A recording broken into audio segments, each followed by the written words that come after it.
Call to order the Town of New Windsor work session for Mayor and Town Council for December 15th, 2025. I will ask if you all should have received the minutes from the last work session sent out by Town Clerk and Treasurer Mangus. Do I have any discussion or questions? Okay. All in favor of acceptance of those minutes as written, or do I hear a motion? I'll make a motion to accept the minutes as written. I've done this enough that I should know how to do it. Get a little tongue-tied. All right. So we have a motion to accept the minutes as written. Do I have a second? A second. Okay, we have a motion and a second. All in favor? Aye.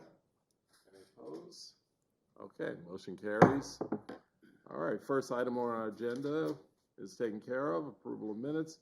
Second item is our Verizon request to lower the rent or buyout lease for the, you don't want to call them, their cellular antennas, I guess?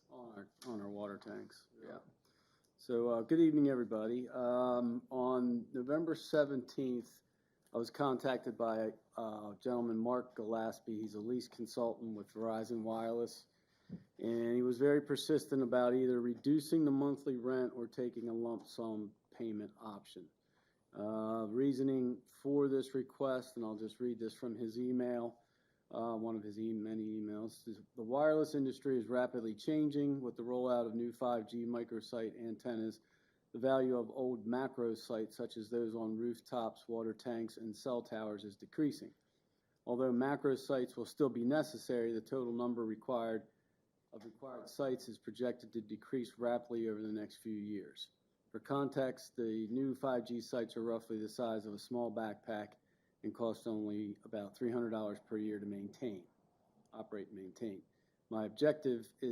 His objective is to ensure this specific site remains economically viable for Verizon while securing the best possible pricing for the town to maintain a consistent revenue stream. In the folder tonight, Connor, under that Verizon folder, there is what the heck's that thing called? An updated criteria sheet, and it provides the basis of what they're requesting as the monthly lease, when it's effective, and the terms, and then below that heavy line would be the lump sum payout option. So just leave that up. Some more information. Our current lease agreement, it's also in tonight's folder. If anyone wants some light reading of 20-some pages of legalese, feel free. The acknowledgement of lease commencement was signed by Frank Schaefer September 8th, 2015, with a commencement date of August 1st, 2015. The initial term of the agreement was 10 years from the commencement date, which was August 1st of 2025, and we are currently in the first of 3 additional 5-year term extensions, which will take us to August 1st of 2030. We currently receive monthly rent from 3 cellular companies on our water towers. T-Mobile is $2,517.66 per month.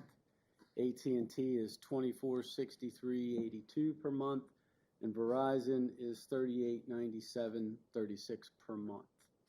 That is $1,433 more than AT&T and $1,380 more than T-Mobile. Mr. Gillespie's proposal is $3,500 a month, and that would commence on August 1st of 2030 with the same 3% escalator and renewal terms as the current contract. So I mentioned we're in the first of 3 5-year additional terms. So I inflated the current monthly rent out to the end of that term, and that would put us to 8/1/2030, and that revenue would generate or inflate out to $44,386.40 a month, and that would be a difference if we went with his his request of $3,500 a month. That would lower our monthly rent by $886.47 a month, or $10,637.74 per year. Reducing revenue is not something we typically entertain or want to do. However, there is always the chance that Verizon pull the plug in 2030 and we get no revenue from them. So I did reach out to the other municipalities to see if they've been approached with similar requests, and 6 of the 7 have been contacted by cellular companies. Hampstead did reduce their rent with Verizon, but they were significantly higher than the others, as the case as is our case. Manchester did reduce the escalation rate for T-Mobile, but not the rent. All the others have respectfully declined it. So, just open it up for discussion. It's not my choice to reduce revenues. So I guess I'll ask the question maybe to the guys that are maybe a little more technical in here. My question is your thought process on how long do we really think these cellular towers, the cellular on our tower, is going to be a viable thing? A very long time. A very long time. Small cells aren't going to cover a hilly rural area. They're very low power. It's like like if you look at Westminster, they're deployed all over. Verizon small cells are everywhere in Westminster, but they have big Main Street events, and they're designed for those high density, low distance situations. You're talking about the 5G backpack kind of small things. Okay. Right. They're like mini light posts essentially in Westminster. They have these little white blocks on the top of them. They're great for high density situations where you have a lot of people in a small area, relatively flat. But you're not going to reach anywhere outside of our town with a small cell. It just won't work. And Verizon and all the carriers have spent billions of dollars swapping out all the gear and antennas on their entire high tower networks. I find it hard to believe that they're going to suddenly cut out how many they have. I looked on the FCC antenna registry, and I couldn't find the next closest Verizon tower that is anywhere near ours, so I'm not sure what other options they would have, but I'm sure they could. In one of his emails, he responded justifying or supporting his rent request reduction was that there were, I think it was 6 or 7 similar sites. Now, he didn't list them. That could throw a wrench in it is the power lines will provide lots of great opportunities for cell towers to be installed at probably a lower cost. So that's the flip side of it, but they don't interfere. There's usually cell towers on high voltage lines. Yeah. He said the average of those 6 or 7 similar sites was $3,400, and he's offering $35. I'm just putting it in front of you. He's been very persistent. I've politely told him no several times. But I haven't been up close to our water tower. Are the cell antennas from all 3 providers on there currently? Are they at different tiers? There's different tiers, and so usually like the highest one on the tower is the most prime spot, obviously because it's the highest, and that's why they're paying more. Yeah. That's Verizon. And that's typically how Verizon has done it in their history. They're the second band down from the top of the tower.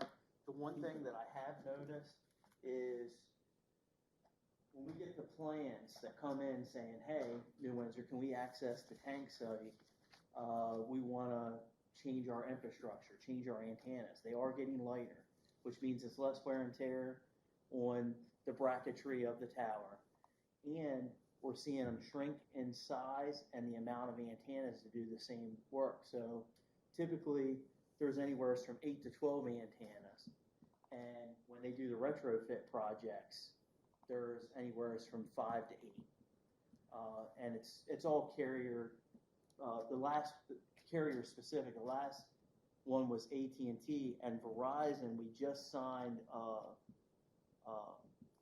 a project for them to come in and replace the antennas too. And those, like I mentioned before, are the second band from the top. So real good space, and we've condensed all the antennas on the pedestal tank as opposed to the standpipe, because they used to be on the standpipe as well. So now they're all in one tank. And the last company I believe was Nextel that was on the standpipe, and they've since They merged, I think, merged with T-Mobile. T-Mobile. And so I forget where I was going with this, but anyway, so there's less antennas, and they give us structural reports and how it's going to affect us and how many antennas that they're removing, how many they're putting back. So that's always helpful. We just got fiber to the town. I'm going to say cell tower like that's going to be around for a while. Yeah, that's the other thing. Like, to put it out, put even small cells outside of town, there's no fiber. Right. I mean, the fiber limitations in this county are pretty significant. They would need to piggyback from Westminster all the way to here to go small, That like small form. $300 cost doesn't factor in a lot of other expenses that they would incur. All right, so for my benefit, and maybe those who aren't as technically knowledgeable as you all are on this, you said we just got fiber, they wouldn't go away from that. Explain why. So we have a small enough population and potential user count that it doesn't justify bringing in new infrastructure into the town. So we only had like DSL internet for a very long time because no company deemed it viable to bring in, with the expense, high speed. The only reason we're seeing it now are from like federal telecom grants bringing that into rural areas for connectivity. So for Verizon to build that infrastructure out all the way from the nearest hub, which would be Westminster, Right. there's a lot of piggybacking that has to go for the short range backpack antennas, or they have to bring their own underground system out, which then means a building and expenses with that to set up a hub within New Windsor. So the need for antennas will be here for a while. There will always be a need for antennas. It's just what form factor. And as Josh was saying, kind of like the fire siren debate. Lambert would need its own. Church Street would need multiple. Maine would probably need multiple. College would have its own. Lower New Windsor would have its own. Right. Atlee would have several. Yes. Right. Because you have to. Yeah. It's considerate line of sight for that type of technology. It's not exactly, but it's pretty close. Well, that's what the guy implied in that letter. I thought that they're going to the small backpack versus Verizon's been deploying those for probably 5-6 years already. But New Windsor is going to be very, very low on that list of deployments. Geography reasons, it's our town has pretty significant elevation changes. Yeah. And then just outside of our town, this is not just for our town. This is also covering a large area around our town, including a number of state highways. Right. Wakefield Valley would not have signal. Marston would lose Verizon signal because they'd have to put the backpacks out there. So you're saying that we should probably just kind of make a denial on this? It doesn't hurt me for that small, air quotes, of a discount or a reduction. Who do we have for our town cellular provider? Verizon. Could we work a deal of, yeah, you can reduce the infrastructure cost, but these accounts are reduced or handled, or? We already have the government funding for it and discount on it. I don't know if they would give us more, and our Verizon bill is not even $14,000, and that's all the accounts that we pay for a month. I think it's less than that, to be honest with you. I can't remember the number that I gave you last time. For the year? Yeah. For the year. For the month, and that's every Verizon account that we have, internet, 14,000 for a year, yeah. So it's a little over, it's a little, it's a little over 1,000 a month. Give or take. And they're reducing it by a little more than 300 a month. Right. I would assume some middle ground could be found. Well, If that's if something it was they would- today's rate, it would be $400. They're locked in until 2030. They Right, didn't- yes, Yeah, yes. this is for, This is 2030 and this up. would be a revenue hit for us in 2030. Yeah, Right. Okay. 800 and 800 and something. because you go from the inflated rate for the next 4 years Right. would put us at 43.87, and now then they want to reduce it to 35. Do we still currently get a 3% increase? That's the escalator. It's the same escalator. Everything, according to what he's saying, if we were to agree to it, everything would stay the same. We would just do a new contract in 2030, And it's just, April, and start off at 3,500.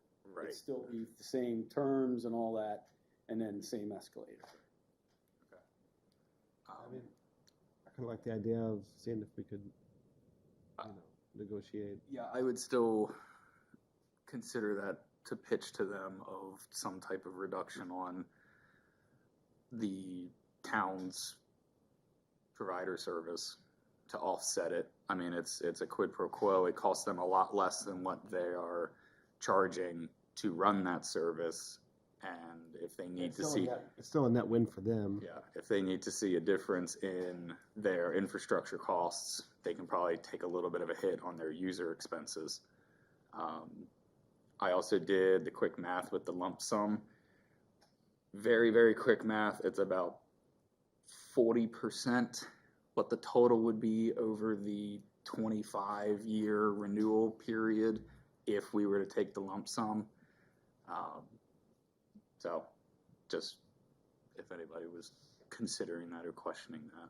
It's like 1.4 million by 2055 if we were to continue with the monthly rental, or $620 today. Right, which are today's dollars. Right. Yeah. So we have Verizon cell phones, town cell phones, business phones at town hall, the whole SCADA system network. There's about 10 or 12 cellular devices that utilizes.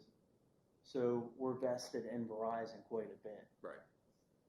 Yeah, I would see, because you could even, with the SCADA being online, like, well, you're using our infrastructure, so help with our infrastructure. Like, you want to be on the tower, help with the water and sewer system, that kind of thing. And it's if you get the difference in the rent amount, if you start it today or next year or whatever, then it might help offset things. Not that it's going to be a huge net positive, but it at least eases the blow while ensuring that they stick around. Yeah, it gives us at least, Yeah, I mean, 4 it doesn't years. hurt to ask. I mean, kind of. So, your opinions on the buyout first. No. No. No lump sum. I was down with that too, but, so then ask about negotiations with our monthly, yearly cost of the services they provide the town, and as an exchange for reduction of rent, and if not, we're not interested. Because I'm gonna respond to this guy and get him out. Did you run any projections going to like 2% for the escalator, since other municipalities did that? No, I could do that easily enough, but. So give them a break on, give back a break on the escalator instead. So keep it at like the 38, keep it at the 38 or whatever it is today, but instead of 3%, it's 2%. I don't know, like there's gonna be a crossover point eventually, but is that 2052 or is that 2041? Like, what does that look like to kind of, you're finding a middle ground while ensuring $38,000 a year for the town.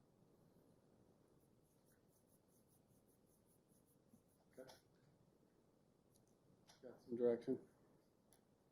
Should we come up with like a hard figure to just approve? That way you could move forward, or I guess it's not time sensitive. No, you would think it was. He might have been trying to make the cuts that they just had out there, so. Moves, Finally backed off after. moving at the speed of government. The council. So just so everyone knows, we have two of the highest elevation points owned by the town in the direct parameter of where these antennas would be. One's the contact tank, and one is where the pedestal tank's at. 580, 560, and 580 plus 110 is the total height Verizon has around at the 100-foot mark is where their antennas are. So they have a prime spot. All more the reason why we just tell them, try to either negotiate or tell them no, because it's. Understand why They would also, I mean, I guess if they put them on the power lines, there would still be an expense to the utility company, but if they wanted to place them through the town, there would likely be an expense there to put them through the town. So where does it break even for them as far as central on the tower or 12 stations throughout the town? So just take a step back for a second. You said they could put them on the power lines if Towers can be installed on high voltage power lines. the towers, yeah. If those power lines get installed. But that would also only cover with the 2 or 3 towers that would be super visible. That would cover like a little bit of Atlee, a little bit of this side of town. that they have No. Yeah, Okay. for the coverage. Well, we wouldn't get that revenue though, if they were. No, I'm saying. No, if they put them on the lines, no. I'm But just as saying far that's- as like the That's the backpack only other option stations, they have in this immediate area to put them up high. Well, they're not gonna be there, so. Is that too? The supposed like that towers, thing. right? All right, well, I got some direction and I can report back and see, next meeting, see what he says. Thank you. Thank you, Gary, for bringing that up. All right, item number 3 is review of policies. Should be in the folder. Yep, there's a Policies. folder in there with all of them in.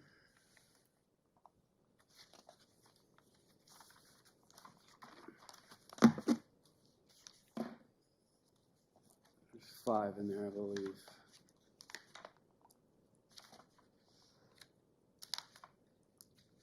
So I have some comments. You wanna take the first item? Yeah, how do we want to do this? I have a couple comments, but do we just want to go one at a Why don't we time? go or- with the delinquent payment policy for, Yeah, yeah. Is that, Okay. There's the first one is the delinquent we have- payment policy. Okay. 2, Right. right? Non-installment and installment. Okay. Which one we doing first? Well, so it's kind of for both. These are more of a generalized comments for this. I personally don't think late fees should be attached to this because the majority of people that aren't paying water bills are having trouble funding their bill. So to add a financial penalty to something that they're already struggling for is a little backwards. The shut-off reconnects, I understand needing a fee for that. But that could also be stepped up if there's subsequent shutoffs.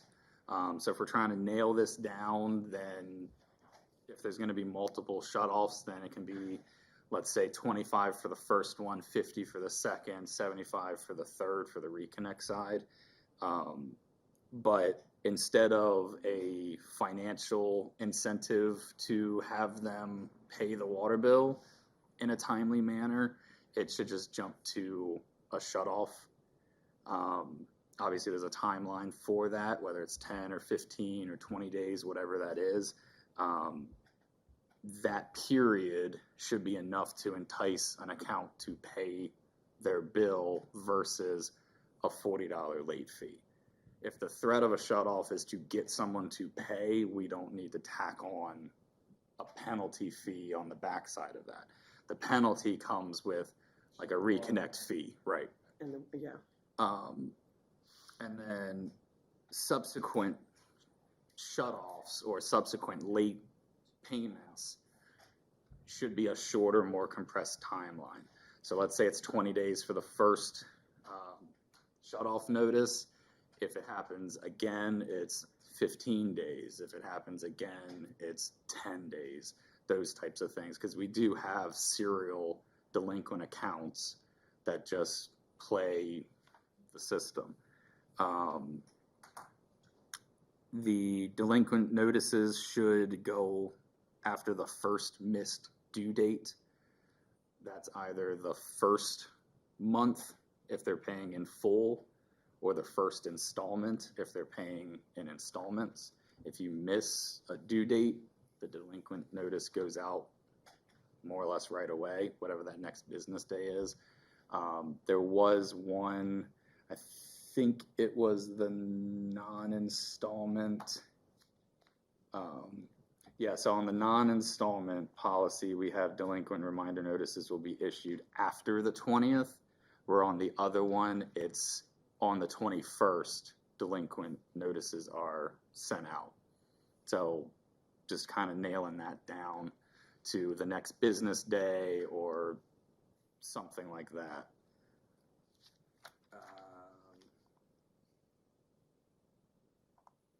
That's it for these first two. I can stop there. You send an email with that? Yeah. I can't read that fast. Then I'll get it. So the, when we shut someone's water off, the reconnection fee is $150 now. Mm. So the $50 reconnection fee is beneficial. I can understand like the change in wanting like a tiered, you know, if you're habitual, you pay a higher connection fee. There's reasons for that, so I can agree with that, but we are reducing it by $100. But there's also an understanding that it happens during regular working hours, because currently, if somebody has the ability to pay, and the office is closed, they'll call the after-hours number, and if they've communicated with the office and maybe we haven't received the payment, but there's a guarantee the next day, we can turn them back on. So we prefer to keep it during regular business hours, to actually turn someone on, make sure the payment has cleared, and do it that way. And then there's no overtime expenses for the town, and we can keep those fees lower, because exactly like you mentioned, that's one of the disadvantages of how we're set up now. With the $150 reconnection fee, here these people are already struggling. Let's say we shut them off because there's a $200 past due balance, and now they're paying $350 and they couldn't afford the $200. So.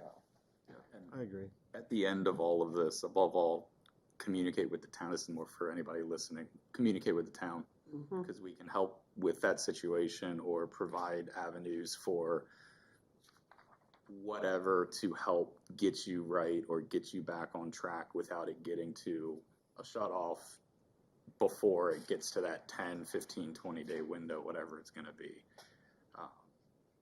And that statement is in both of these. Yeah. Yeah. So I want to revisit what you just said, make sure I understand. You were talking about no late fee. You were trying to do away with late fees altogether? Yeah.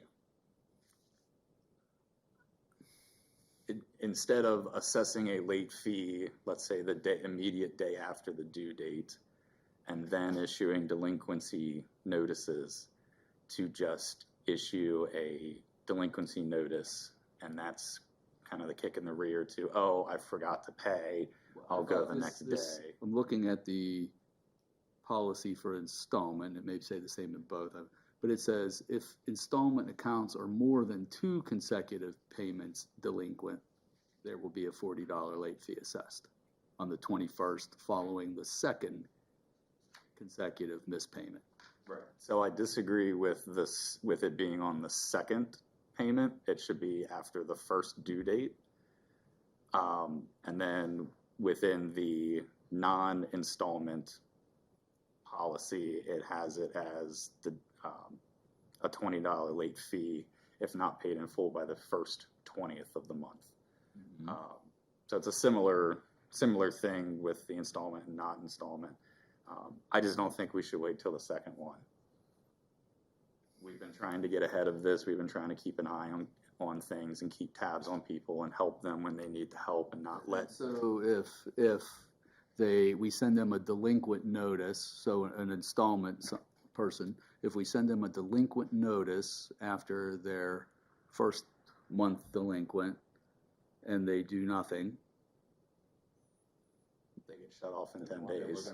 then we're gonna move right into the Right. shut-off phase. Whatever the Okay. shut-off time period is set at, Move that, okay, we just jump right into that okay. instead of, And whatever the reconnection fee we land on. if it gets that far, yes, that's the fiscal penalty for not paying the water bill. I would say the vast amount of people, when they get that delinquency, is, oh, it slipped my mind, or let's get this money together, or whatever, and come in and pay it. And if that can't occur, they reach out to the town, and some other agreement is come to. Okay.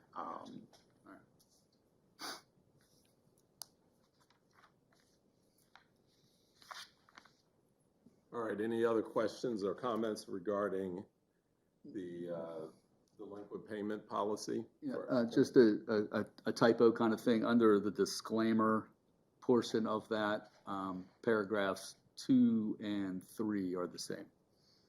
It's just copied them twice in there. That On that same one, on the installment, Okay. under disclaimer, the second and third paragraph are the same.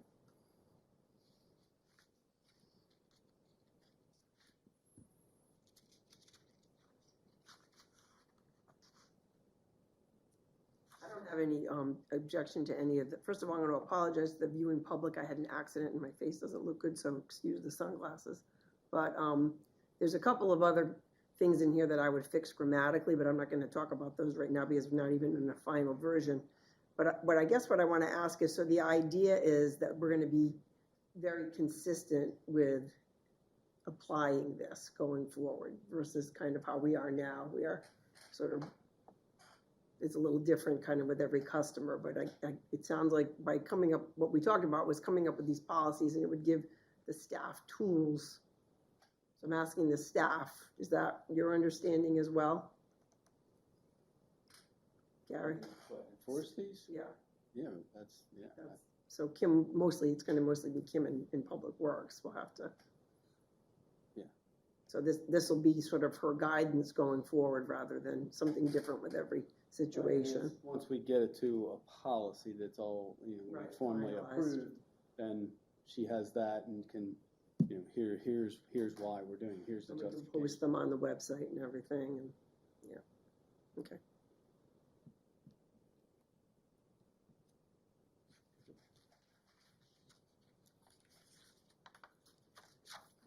So I have one more comment on, and this is for the installment plan policy, and what's this called? Policy agreement, or installment agreement policy and terms and conditions. It says residents who do not make payments in accordance with the agreement will not be eligible for the installment program in the future.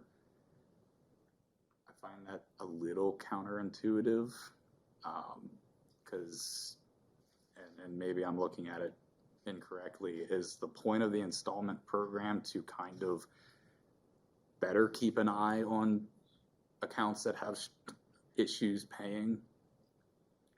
That's to help with the affordability. I don't know if it's so much as keep an eye on it, but to give the people who aren't paying an option to pay via an agreement. But it also allows the town to have a little more of a buffer to recoup funding, right? Like their payment. Because the way I look at it, if you're missing payments on a non-installment basis, the town should heavily push for that account to go into installments. So that way, if there's an issue, it can be broken up and brought up more readily than one lump payment. Yeah, I'm tracking what you're saying, but This is for someone that is in an installment plan.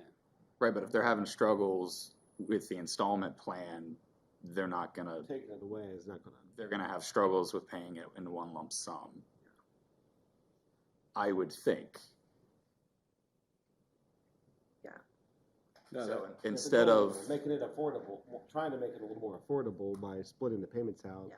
but then taking that away from them because they missed a payment. seems- What does that do for the town? I mean, I agree with you guys. I mean, what do we get out of it? I mean, I guess it's, It kind of puts us back to the beginning. yeah, I know. Yes. I mean, we don't have any leverage then, because Yeah. if they're already in this, they've already had problems paying it under a regular bill payment. Right. Now they've gone into an installment plan and agreement, and they're still having problems. What's the next step? So you mean like different than just like I've got mine right here. So I mean, I just pay my, you're not talking about, yeah, but you're not talking about the person, somebody doing the 3 tabs. You're talking about a separate, okay. I misunderstood. I have an idea, but I need Michelle's opinion. This is someone that has I see what you're habitually saying. had Like a problems. separate installment. Is that right? Am I right on that? Yeah, that was the intention, is to keep us from carrying the debt of $40,000 per quarter. I get it. Yeah. And in order to do that, you have to draw a line in the sand At some somewhere. point. Right. Yeah. And maybe the answer is keeping that verbiage the same, or the penalties increase more, which you hate to do because somebody's already at a disadvantage. But like you were talking, like the tiered system, the first shut off is this, the second. I'm not sure if the person is less likely to get to that point again, knowing that the penalty will be greater, and that would be a second letter or something. Hey, we gave you this chance. The penalty is this. If it happens again, the penalty is that. But it's just a hard situation to try to deal with. But we're prolonging the inevitable, basically, by not drawing a line in the sand. I mean, the impact I see to the town with going back to like they have to pay in one lump is, instead of sending you out 3 times in a quarter because they didn't pay their 3 installments to shut their water off, we send you out once and then we get the lump sum in. It's a tough one because of that, like, well, we can force you to pay this amount, this higher amount, or there's no water, or we can do this song and dance 3 times for a lower amount, or we shut your water off.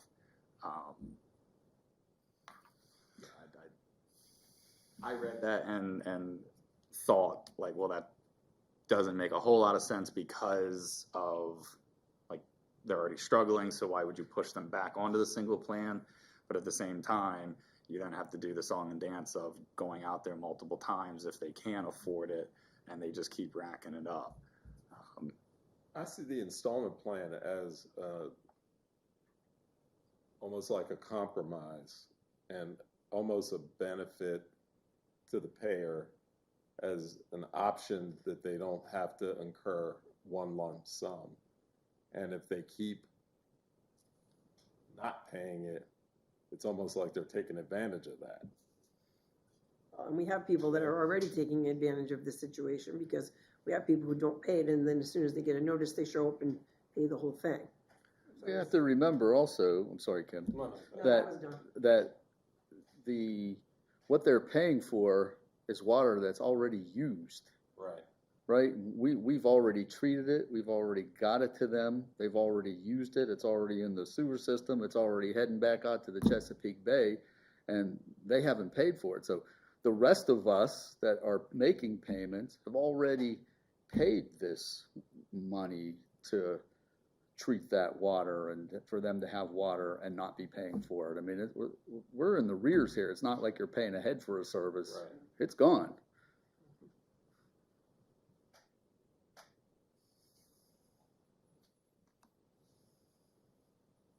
My thought is if we increase the reconnect fee each time to a certain point, and then it just, we'll have to have that conversation. And then also shrink the delinquent timeline down, you could make it to where within a week, the water's shut off on the third time that an account's delinquent. Like, you can make it pretty quick instead of, oh, I've got 15 days after the due date to pay before anything bad happens. Well, if it habitually happens, now it's 5 or the next business day for the really bad accounts, those kind of things. And then that can still translate to a loan, a non-installment payment as well. Instead of having 15 days every quarter, it's the first quarter's 15, the next one's 10, etc. And you can still hammer it down. It just takes a year to get to the worst one versus a quarter. I don't know. I remember bringing up when I think Wayne, Kim, and I had these conversations about like potential retainers for the worst accounts where they have to have the base rate covered and then the water is on top of that. So at the beginning of a quarter, they kind of have a credit to their account to cover the base rates, and then all they're on the hook for is the usage. But the legality of that is, I have no idea what that process would look like. But that's the only thing I could think of is Base rate, keep separation. Base rate is loans and debt versus rates or usage and the cost to get the water to you. I mean, they're interrelated, right. but base rates typically are going towards. But it would at minimum cover some of the water bill, and they have to have that to have water on for that quarter for the habitually delinquent accounts. So that's the only thing. That's to me, that's the next step, other than just forcing them back and then again doing the whole, well, we're going to shut you down today, scramble to get a big payment in, etc. So almost as if it's like a deposit. Yeah. So let's say you put $200 in for your base rate. You put your $200 in, and then the bill comes in and it's $400. If you pay the $400, your $200 retainer stays for the next quarter, or you pay $200 and then you need to come up with another $200 before the next quarter. That sounds like a management nightmare. It would not be easy, but it's also hopefully for like 5 accounts. Yeah, it's only a handful of accounts. There's about 10 accounts. We should be mindful that we have a $150 connection, reconnection charge now. If we go to a 50, and people were paying 150, people that get behind, they'll automatically have $100 towards their outstanding debt that they wouldn't have had in the past. And for us to mobilize and turn somebody's water on or off, it costs us $50. So they're benefiting from not paying that extra $100. Right. So if they have $200 worth of debt, now they've only got 100. It's not like a get out of jail free card, but it helps. It's a way to assist people on a fixed income. Yeah, I don't believe that people look at it that way. I don't believe that person that has $150 shut off today is saying, "Oh, I saved $100 by doing that." I don't believe it. It does. They'd be paying their water bill then. But it does give them that $100 that they didn't have to come up with for whatever. Sure. I do think like the reconnect process needs to include like a paperwork that lays out, if we do a tiered increase for whatever the penalties are, this is tier 2. Like, this is the tier you're in now. If this happens again, here it is laid out. Like, this is the consequences to it. So the other thing is, it's still the $150 a quarter.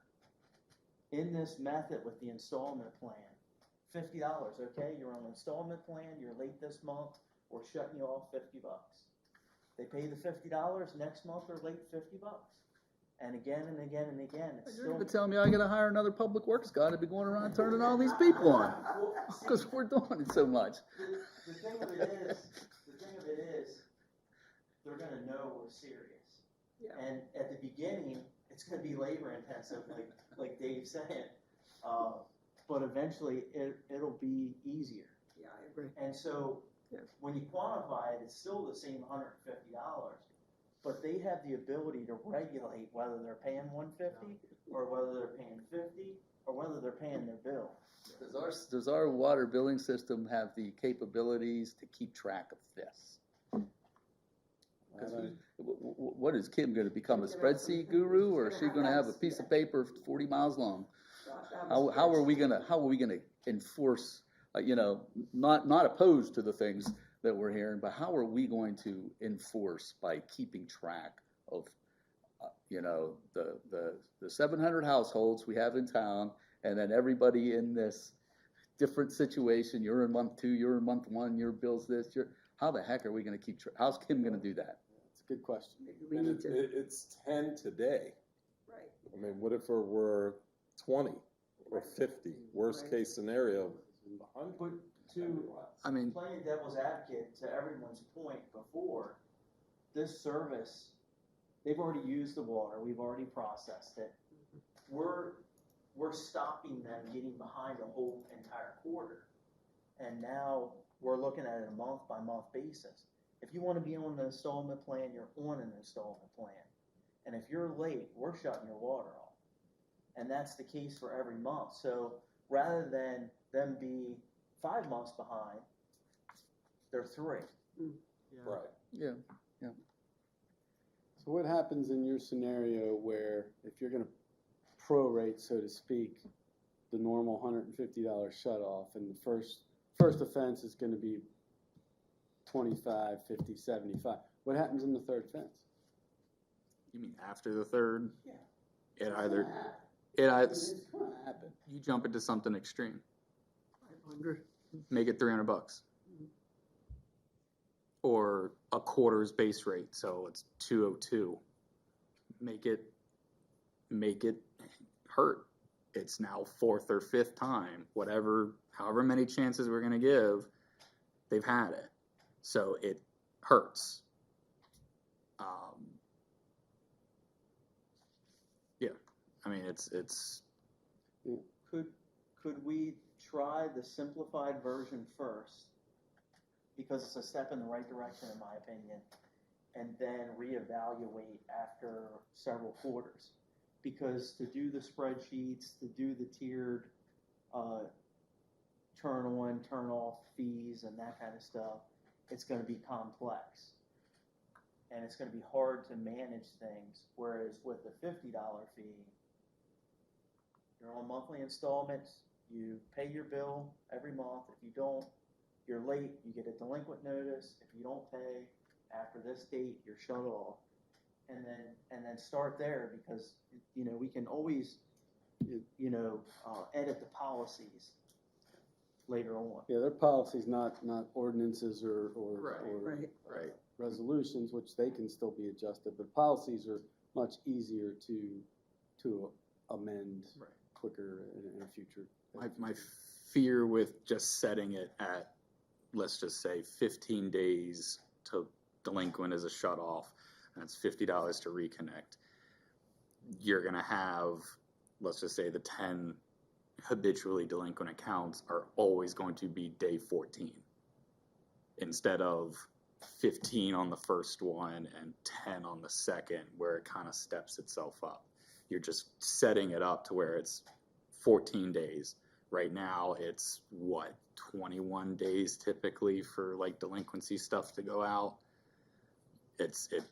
You have people that know the system and they're playing it where it's this is that. I don't think, my personal opinion, a delinquency spreadsheet would be that difficult to put together and maintain, where it's account number, how many times they're delinquent, and then just based on that, you can go to the tiers of this is how quick this happens, and this is how much it costs. Diversified can probably also put in something of a checkbox if they're on an installment plan, and then that changes how the the delinquent reports are compiled for Kim, where instead of, hey, they haven't paid their whole bill, but I know that they're on installments, so they're not delinquent, it can just say, well, they paid a third of it, so they're not delinquent. And then they paid a third of it, so it's not getting these things that she has to go through. You're saying automation Yeah, through diversified system. that could be automated. I don't know I wouldn't know the cost. I don't know that our deal with them. And at a certain point, that break-even point isn't there. But I also think a spreadsheet would not be the worst way to track it. Of every 21st, she goes in and sees in diversified what's delinquent, and then pulls it up on the spreadsheet. And okay, this is their second time, this is their first time, this is their this and that. Yes, it's more work, but so is tracking any of this. Well, I think Connor's right about playing the system part, because, I mean, I think he's Basically shifts the due date. right, exactly. Yeah. You And you're know, probably going to have the same person that, oh, I was 15 days the first time, now I'm going to pay it in 9 because it's a 10-day deadline, and then I'm going to pay it in 4. But as that gets tighter, their opportunities are getting smaller. Mhm. yeah, I'm But sure. we would also shut off on a monthly basis versus waiting 60 days. Yeah. So there would be enforcement Right. More and swift, action. quickly. That's what I'm saying. By the end of the first quarter that this would go into place, somebody could be getting shut off within the week on a delinquency if they haven't paid that last installment of their bill, if they were delinquent with the other two. You're going to see trends a lot faster than on a quarterly basis of, okay, this is an account we need to keep an eye on, these accounts are fine, etc. And Kim does a great job of, I know these people, we talk about it, we get it settled. These people never call in. I have no idea about it until they're late or until it's shut-off notices. You'll see it a lot sooner. And like we were talking, I forget what context it was, but we were trying to get it to where it was like payments within half of a quarter. So like 45 days after the quarter ended, all 3 payments were made.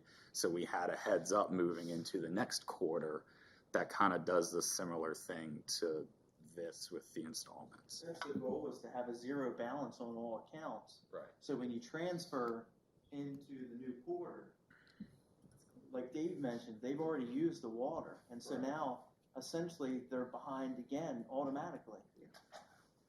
You're transferring bad debt. Well, it's a lot of work for Kim, and, you know, people that are paying their bills on time, like Dave said, are financing the system for everybody who's not, you know.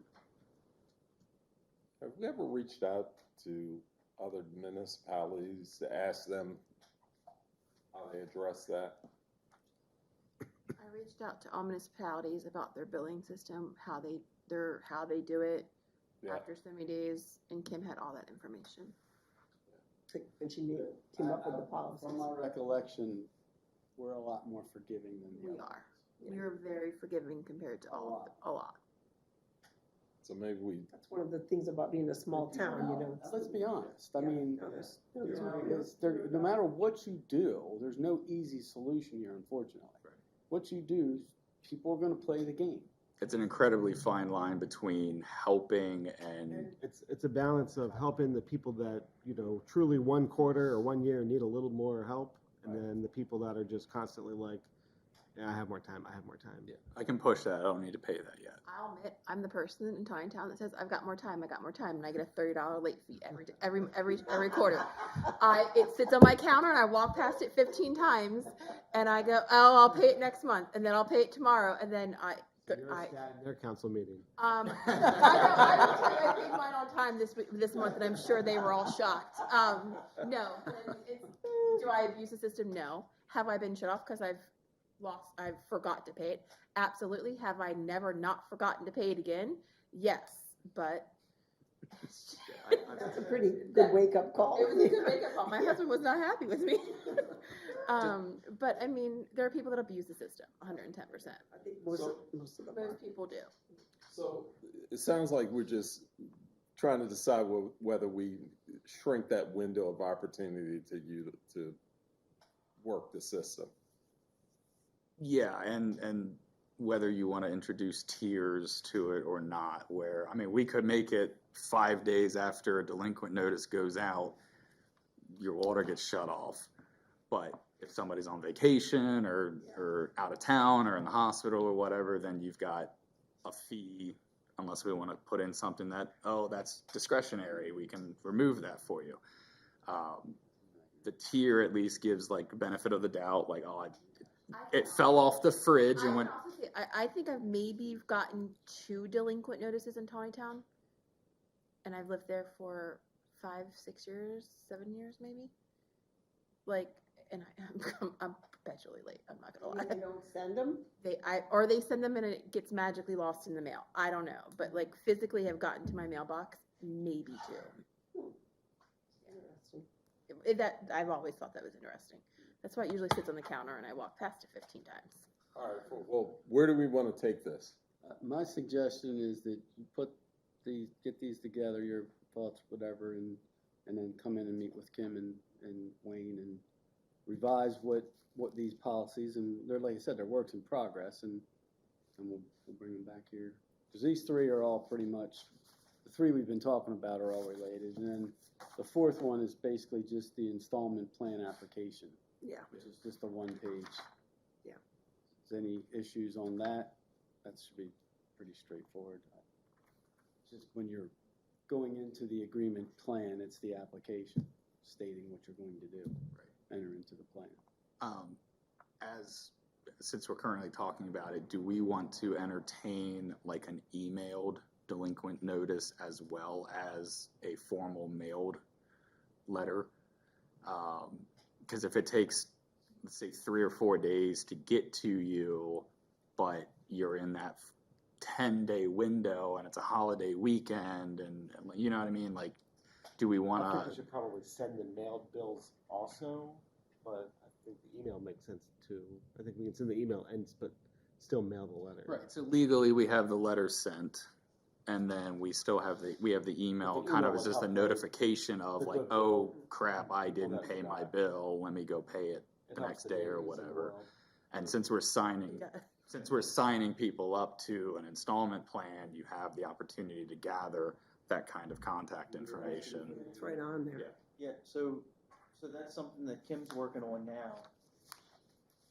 It's very important to have updated contact information. I couldn't tell you how many times people said, I never got that. I never got the letter. I never got the email. I never got the phone call.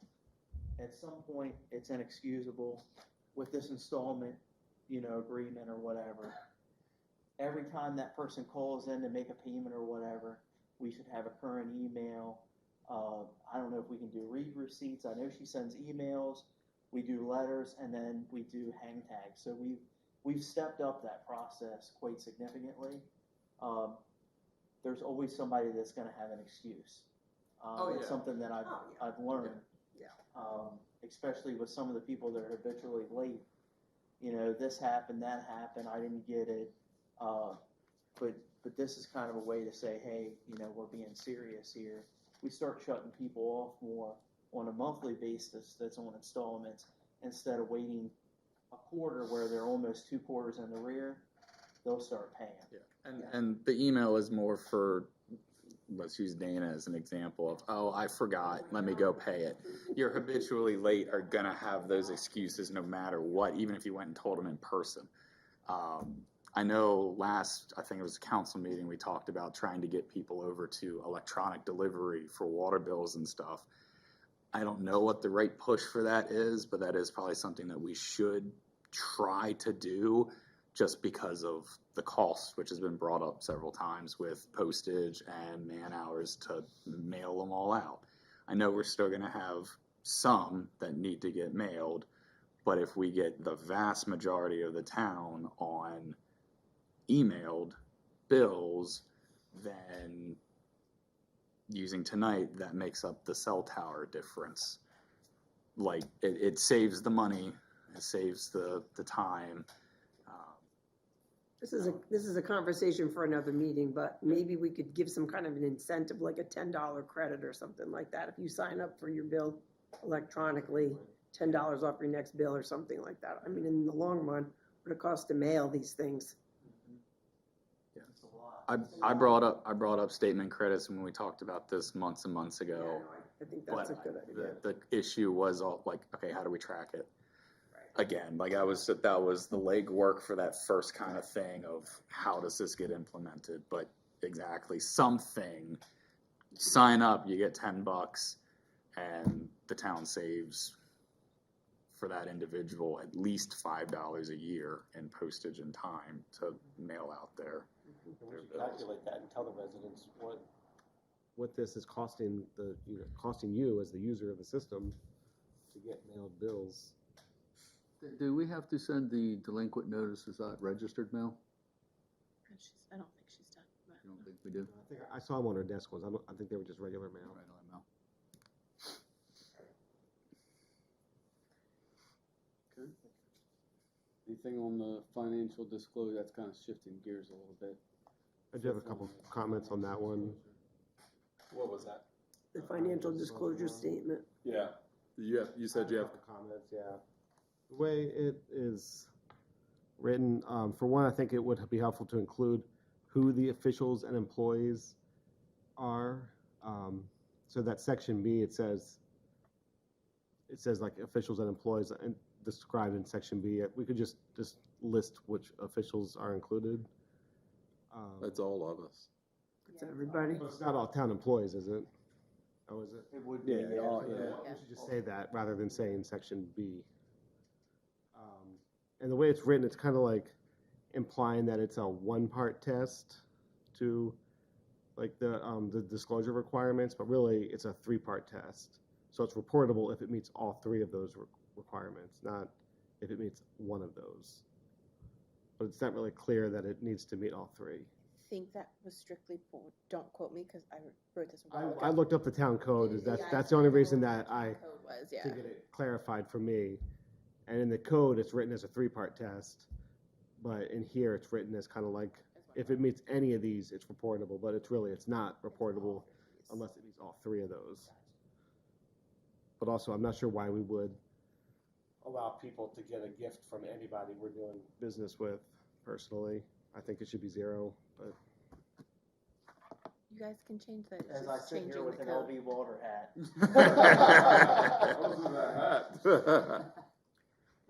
Maybe Wayne. $15, Wayne. that's in the code though, Yeah, because it is, that was my one Because question. he was- said the same Because thing. we did this at the county, when I was at the county, and it was, I think it was like $25. Yeah. That's what it is. That's what it I is think at work. $100's too high. And Dana said, well, wait. We'd have to change the I code. You have to change the code first. Change the code first.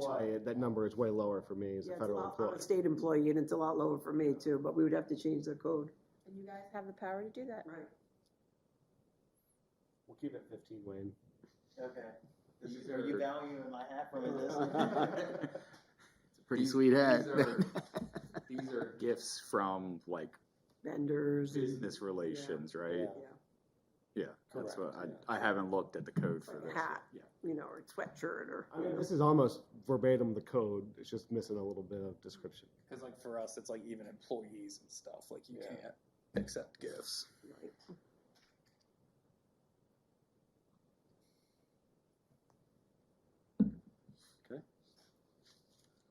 So we beat these up good enough tonight? So, back to that, are we gonna table that for now, or are we gonna go? Yeah, we're not ready. I don't think we're ready to. We can make the all elements change, but unless we're gonna change the code, we can't change the other parts of it. Right. I would suggest if we could, I definitely will put all three in here, but it does say by 31st. And January's coming up, so we should get this approved sooner rather than later, so yeah. All right, item number 4, if we're ready to move forward, is CD renewal options. Yes. All right, so we have, tomorrow, we'll have about $257,000 in a CD, it's general fund, and it will mature with CQ. We originally invested $250. It was, I did not put that on my note, I apologize. I think it was 3.69, and it was 9 months with CQ. So I reached out to a few people. ACNB, the actual bank, not their investment that we usually do business with, but the actual bank has opened up a CD to municipalities. It must be new funds, which this is. It is at 13 months and it's 3.5%. We can invest the full $250,000 and the monthly interest would be fully collateralized with the bank. So we would be fine. They would cover what FDIC didn't cover if anything were to happen. So if you do the 250, you're looking estimated in 13 months about $259,500 in 13 months. CQ does have an 11-month and 6-month at 3.94%. They will not collateralize anymore. So we would have to, if we chose the 11-month, we would have to do 241, and we would get $249,690. So it would be close to 250, but we would still be secured. 6 months, it would be 245K, 249,779 estimated of what we would get back with interest. Now ACNB investments, they have T-bonds and CDs. T-bonds, there's a 6, 9, and 1 year, and 6 months is 3.25, 9 months is 3.15, and 1 year is 3.15 as well. And then they have a CD, they have 2 of them. There's 2 options, one with Chase and one with Bank of America. It's a 1 and 2 year at 3.75. And then Woodsboro Bank, I'm not even gonna say them because they're in the 2s. So yeah, so that would be up to you guys. If you How would. many months was CQ?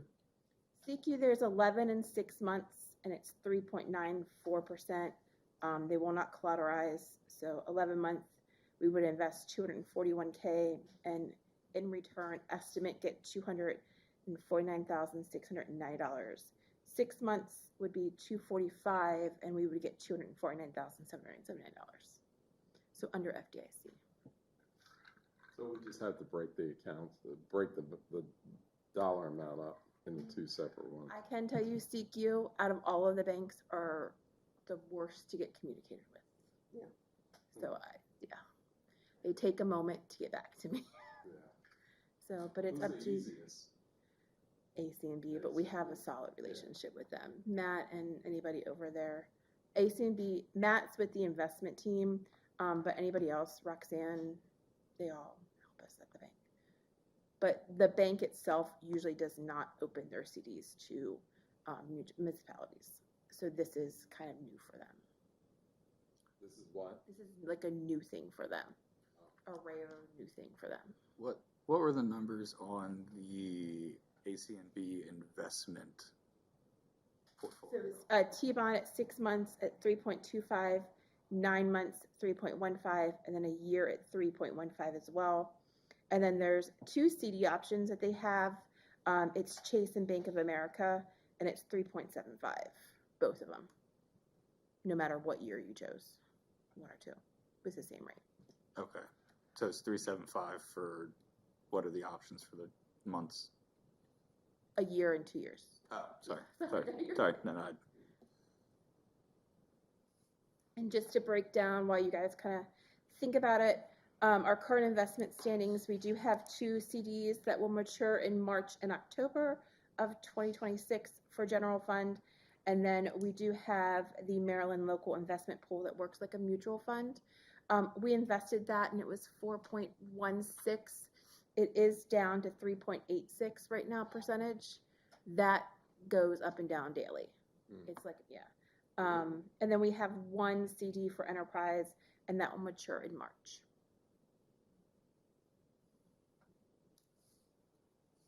Do you have a recommendation?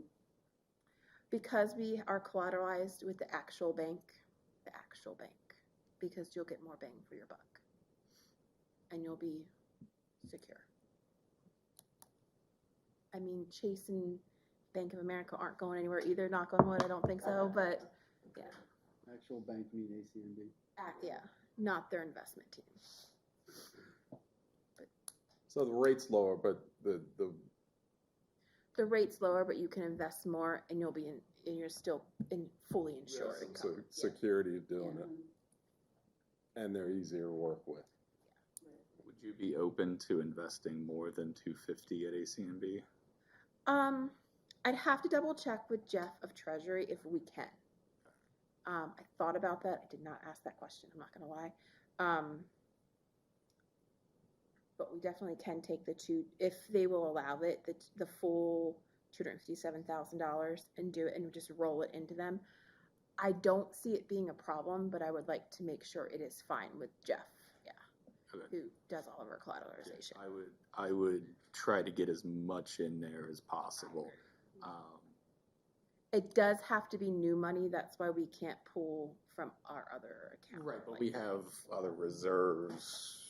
Our reserve Right. is with the bank, Ah. so yeah, this Okay. is new money that's coming into the bank, Gotcha. yeah. I did ask if, because they've had this, they reached out to me about a month ago, and they said, you do have a lot of money coming in. They could have seen if we could have bent the rules for us a little bit, but it was during the crazy time of holidays, so we just kind of let that Right. slide, and I said, I've less than 2 weeks, I've got like $257,000 coming, and they go, okay, we'll just ride it. Okay. I can definitely ask Jeff, and if he will allow it, we can roll that, yeah. Because if we can stack that one, that makes the most sense. Agreed. Otherwise, I personally look at the 375 for the 2-year, Yeah, whether it's Chase or Bank of America, simply because rates are going down. the projected Fed cut is March or June next year. So that there's a little bit of a risk, because what does the economy look like in 14 months? But at the same time, it locks it in to where we absorb the next rate cut and whatever happens after that. But 250 with them is not the same as, let's say, 300 with ACNB if they cover that. So I can definitely see if they will cover it. Again, I don't see it being an issue, but I cannot guarantee. right, no, You're saying more funds from eventually accounts that are maturing later. So I didn't recognize that all of our, like, let's just say the surplus savings and everything were in with ACNB. Not new money. it's not new money, yeah. Right. So they're not, you have to bring new money to the table for them to give you that type of deal. If we had an account, let's just say with Woodsboro, to bring that money over to ACNB, if they would collateralize all of that money, then you can stack Yeah, that. that's what I'm saying. We Right. will next March, right? Mm. Don't we have didn't you say we have a couple CDs coming? Yeah, one, I think the March one is with Farmers and Merchants, and then the other two are with ACNB Investment, Yeah. which is new money because it's other banks, yeah. Yeah. But I don't know if this deal is going to be around Yeah. for The 4 rates months. will, I think, will change very, yeah. You can, I mean, if you want to as well, there is a surplus in the reserve account if you want to do 2 years at 3.75 with Chase or Bank of America using other reserve funds, you can as well. That's up to you guys, because no one knows what's going to happen in 6 months, let alone 14 months. What are the penalties for pulling out early? I'd have to double check. It would be, we just talked about this. I can't remember off the top of my head, I'm sorry. No, Yeah, it would be a penalty though, we would get it, and, it's usually about, it's what the CD would be bought at, got it, if someone would buy us out, got it. basically. Because personally, outside of like, I need money tomorrow, or the town needs money tomorrow, I think everything should be invested I agree. at varying maturity dates that we can pull money in quarterly, bi-monthly, whatever. I agree, and that's why But- we did the, a Maryland local government investment, because we can pull that anytime, Right. yeah, that we need, So any other, without a fee or anything attached to it. so any other reserve money should be making some interest for us outside of a savings account. Whether it's a high yield account is one thing, but if it's just a plain savings account, it needs to be elsewhere with reservations for Dickerson Run.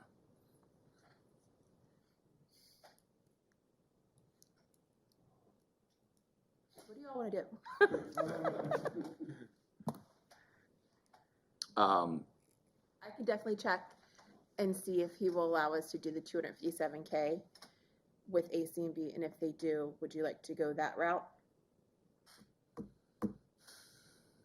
But we'd have to make like 2 motions. We'd have to make what? We definitely have to make a motion and then have a Like a backup motion, thank you. I don't think that's the right term, I was trying to think of it out of the top of my head. An alternate. Alternate thing, yeah. If, And if, yeah, and if. I personally feel like the 257 at ACMB is not enough. It would need to be higher for that one to make the most sense, but I am one of many voices here. how much higher? 275, but I know we have to come up with it and figure that out, like that aspect of it. But it needs to be A, because the interest rate is lower, and B, because the next time that money's used 9 months before the 2-year is up, or 11 months before the 2-year is up, the interest rate is likely going to be lower. Yeah. So it needs to be a higher amount to kind of make up for that difference. But there are questions that need to be answered. Dana, so if to be considered new money, if It has to be brought into the bank. it's not there currently. That's not there currently. Could we pull it from the Maryland fund and then replace that with one of the, or the reserve, but replace the Maryland fund with one of the CDs that matures in? You can do whatever you want, yeah. It's at AC&B now. AC&B now. I think the The Maryland, Maryland, the local Maryland government is not, I mean, that would be new money. yeah, but I think it's and we making more. I mean, again, if they allow you to do it, Pull it from Right, we still need to that. find out if they're gonna allow us to put in more, right? From the reserve, maybe. yes, in hindsight. You're only talking, what, 20,000 additional to get to. Yeah, you throw an extra 20 in there, you're probably making more sense to go at 3.5 versus the 3.75. Bankrate.com. Is there a limit of what the Maryland mutual fund, how much we can put into that? Not that I know, not that, yeah, I know. Because that would be a good spot to, I know it takes a little bit of time to get the money out of it, but that would be a good spot for the reserve fund and stuff. What's the time limit? To get a seat, I mean, they change daily. No, I mean, this is newly matured money, right? So, yes, so the 257 will mature tomorrow And then how long before we have to make a decision? for these rates. Yeah. The rates could change daily. Probably do it tonight because the next time we meet, the rates will That's probably. what I'm getting at. We have to have a motion in the backup or the and or whatever we want to call So it. I'm trying to do the interest rates for the 2-year and the 1-year and what you would make. Give me 1 second. If you want to discuss a little bit more. If you did.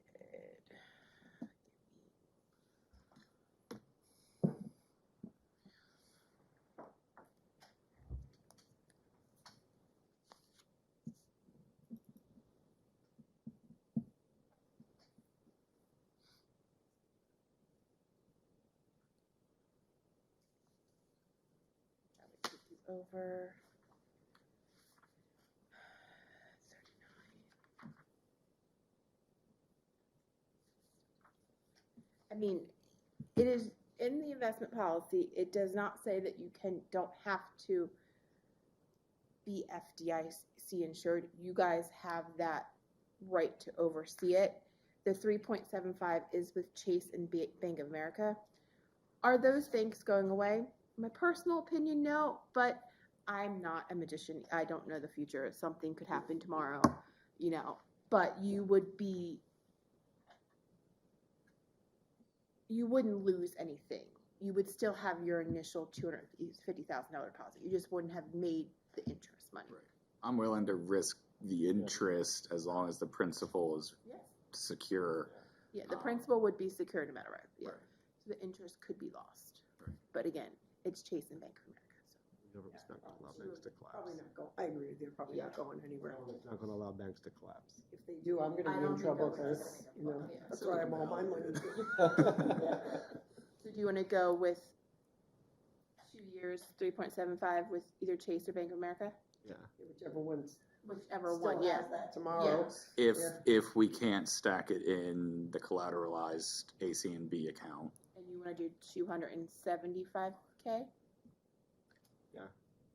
Yeah, I How much feel. do we have in the Maryland thing? I forget how much we. 250 some thousand plus a little interest, yeah. But see, We the just Maryland, did it. the Maryland one is making more. Yeah, I was gonna say. Although 386, but that rate's gonna plummet quick though. It's gonna drop it is soon. gonna drop. What I can do is, because we do, in the general fund, we do get deposits from like taxes and stuff like that. And I believe property taxes, I just got the notice. It should hit the account shortly. It's not very big what we are getting this month. It's usually smaller for this month. I can see if they would let us roll it because we do get frequent deposits. I can't guarantee any of it, but. Well, I think we need a motion to determine all of this anyway, so. I'll let you verbalize it. Oh, boy. All right. All right, so do I hear a motion to make the investment into the, To invest with ACNB. I can ACNB. I'll make a If motion. they allow, to stack? Yeah, I'll make a motion to invest $275,000 in AC&B at 3.5% for 13 months if they will collateralize the additional 25K. 25. Yeah. Yeah.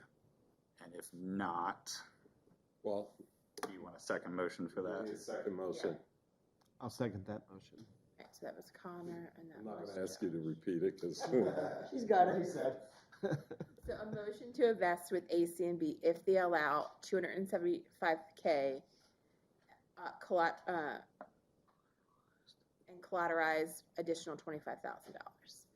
If not, So second motion. Got to vote on the first one? Yeah, good. yeah, sorry. All right, so we have a motion and a second. Any questions? All in favor? Aye. Any opposed? All right, motion carries. I'm just putting if not, see second motion. So All right, second motion. I'll make a motion that if AC&B will not collateralize the additional 25,000, that we put 250K into the 3.75 account for 2 years with either Chase or Bank of America. A second. All right, any questions? All in favor? Aye. Any opposed? All right, that motion carries.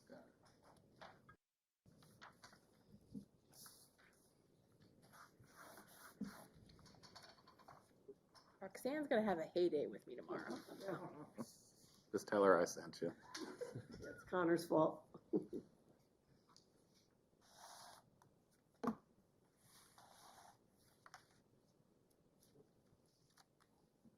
All right. Have them just I got two things real quick. Okay, Just, Mid-Atlantic started the water line replacement down here. thank you for bringing that up. Taking some run. Everything went pretty well for today. Work is expected to take all week. This was posted on Facebook and several signs were posted to notify residents, something along this line. And also the couple upcoming meetings, January 7th is the council, but both the January Monday date is holiday. February. Yeah, and the February meeting one's Martin Luther King Day, and February is President's Day. We typically push those to Tuesday. Yeah, I think that's what we've done in the past. And we got a February council meeting in there that's on the 4th, so. I'm sorry, what'd you say? And then in between those two Oh, work for, sessions, we you have got a the council February meeting 4th on the council. 4th. Okay. All right, any other comments? I just wanted to let everybody know, if you didn't know this already, that on January 13th at 8 a.m. is the Carroll County Commissioners State of the County meeting. And I think the mayor and I are both planning to attend. It's at the Art Center on Main Street in Westminster.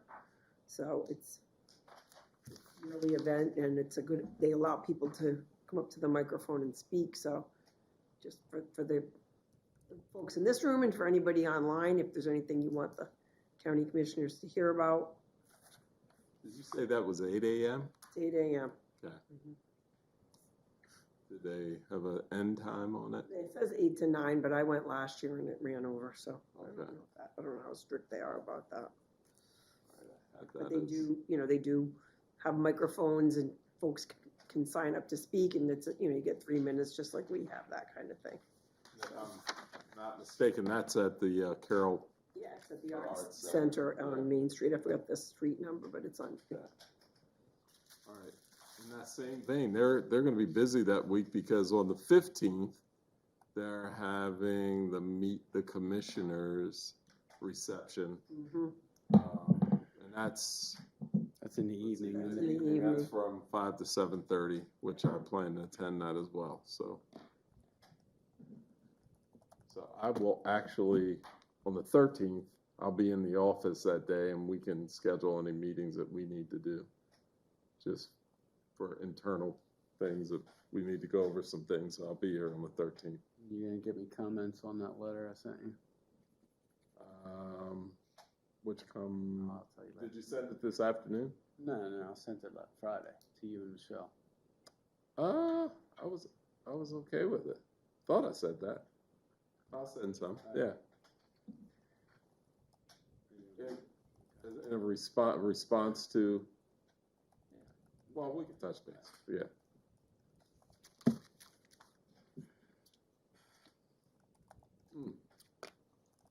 All right, any other questions? Okay, I'll entertain motions for adjournment. I'll make the motion. Second. All right. I'm looking to see. All in favor of the motion to adjourn?